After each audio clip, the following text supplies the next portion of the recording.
Welcome back, everybody. Today, I'm going to teach you how to install Salesforce CLI on your Windows machine. This command line tool is essential for developers who want to interact with Salesforce directly from their terminal, whether you're deploying code, managing orgs, or automating workflows. Let's walk through the installation process step by step. First, open your browser and navigate to https://developer.salesforce.com/tools/Salesforce CLI.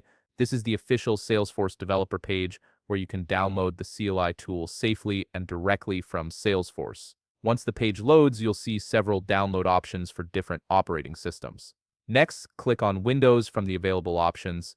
This will filter the page to show you the specific installation files designed for Windows systems. It's important to select the right operating system to ensure compatibility and smooth installation. Now, you'll see different versions available for download. Click on Download for Windows x64 if you're running a 64-bit system, which is the most common setup nowadays. However, if your system uses x86 or ARM64 architecture, make sure to select the version that matches your system specifications. Choosing the correct architecture ensures the CLI runs optimally on your machine. Once the download completes, head over to your Downloads folder and locate the file named sf-x64.xss. Double-click on this file to launch the installation wizard.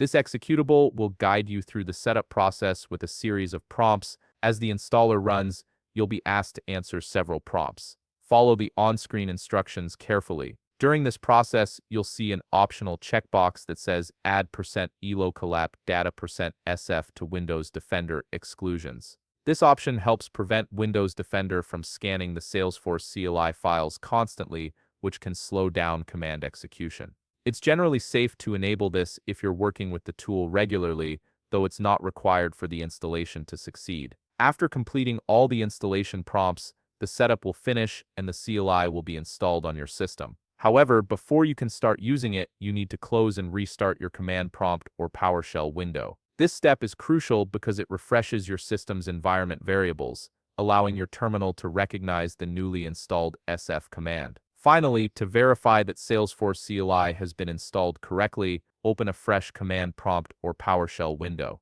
Type sf --version and press Enter. If everything installed properly, you should see the version number of your Salesforce CLI installation displayed on the screen. This confirms that the tool is ready to use and accessible from your command line. And there you have it, Salesforce CLI is now installed and ready for you to start building and managing your Salesforce projects directly from the terminal. If you found this video helpful, please leave a like, subscribe, and see you in the next video.